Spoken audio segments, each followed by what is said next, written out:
Assalamualaikum warahmatullahi wabarakatuh. Saya atas nama Muhammad Unaya Ayudiyah. Di sini, saya akan menceritakan ulang mengenai novel yang berjudul Dilan, Dia Adalah Dilanku tahun 1990.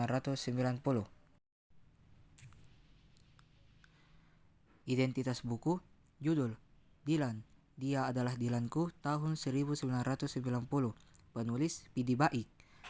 Penerbit Pastel Book PT Mizan. Tahun terbit 2016, halaman 348 halaman. Novel ini menceritakan tentang kisah cinta Milea. Milea adalah seorang murid baru di SMA Negeri di Bandung, pindahan dari Jakarta. Saat dia jalan menuju sekolah, dari arah belakang ada suara motor yang sengaja memperlambat kecepatannya untuk bisa sejajar dengan Milea. Pengendara itu satu sekolahnya, seorang peramal. Peramal itu mengatakan bahwa mereka akan bertemu di kantin. Awalnya, Melia tidak menghiraukan laki-laki peramal itu, tapi setiap hari peramal itu selalu mengganggu Melia, selalu mengirimkan surat. Melia mulai penasaran dengan laki-laki itu dan mencari tahu. Laki-laki peramal itu bernama Dilan.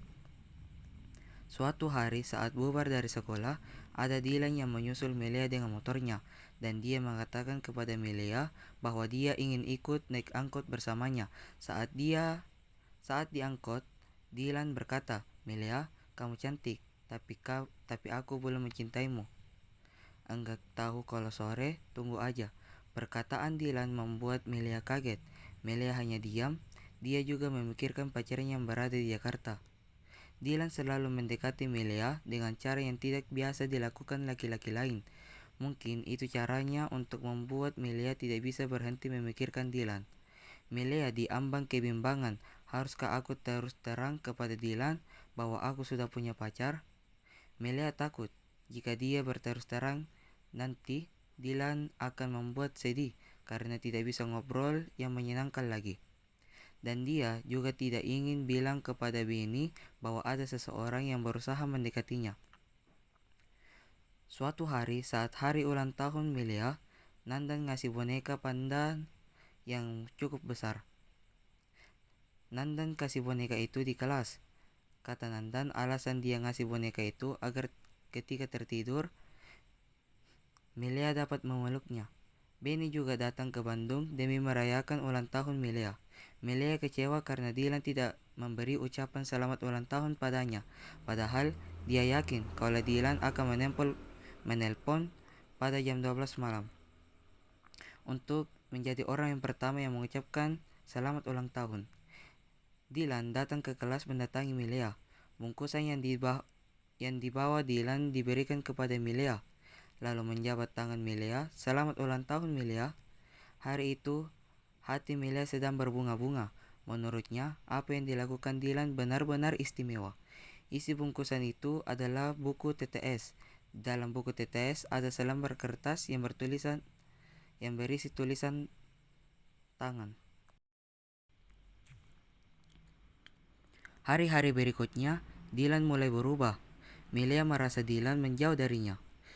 Dylan menjauh dari Melia karena dia mengira kalau Melia pacaran dengan Nandan, dan Melia berpesan kepada Pian, teman Dylan, agar Pian dapat menjelaskan kalau Melia tidak ada hubungan khusus dengan Nandan. Sejak itu, Melia mulai jaga jarak dengan Nandan agar Dylan tidak salah paham lagi. Dylan adalah anak geng motor. Meskipun anak berandal, tapi dia pintar dan selalu mendapat ranking pertama di kelasnya. Seiring berjalannya waktu, Melia dan Dylan mulai akrab. Melia mengetahui beberapa hal tentang Dylan dari Wati, sepupu Dylan yang satu sekolah dengannya. Melia datang ke Jakarta untuk menjadi reporter teman sekolah yang mewakili cerdas cermat di TVRI. Melia telepon Benny dan bilang kalau dia pergi ke Jakarta. Benny berjanji untuk datang ke stasiun televisi tempat acara itu berlangsung. Melia sudah lama menunggu Benny yang berjanji untuk datang. Namun, Benny tak kunjung datang. Akhirnya, Melia pergi makan bersama Nandan dan Wati. Saat itulah Benny datang dan marah-marah melihat Melia makan bersama laki-laki lain. Mulai saat itu, Melia mengakhiri hubungannya dengan Benny. Saat Melia sakit, Dylan mengantarkan Biasi, tukang pijit tetangga rumahnya. Dylan selalu membuat Melia merasa begitu istimewa.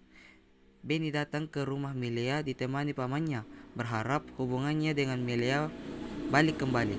Tapi keputusan Melia sudah tidak bisa dirubah. Melia tetap ingin putus dengan Benny. Hubungan Melia dengan Dylan kini semakin serius. Bahkan, Melia sering diajak ke rumah Dylan dan diperkenalkan kepada keluarganya, terutama bundanya. Begitu juga sebaliknya, Dylan juga sering berkunjung ke rumah Melia. Dylan selalu menjaga Melia. Ketika ada seseorang yang menyakiti Melia, maka Dylan akan menghajar orang itu, meskipun itu temannya sendiri.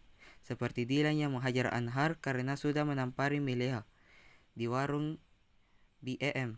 Melia mengobati luka Dylan yang terkena pukulan Anhar. Melia mencium pipi Dylan berharap agar lukanya sembuh. Lalu Dylan memegang tangan Melia dan menyatakan kalau dia mencintainya. Terima kasih dari saya. Wassalamualaikum warahmatullahi wabarakatuh.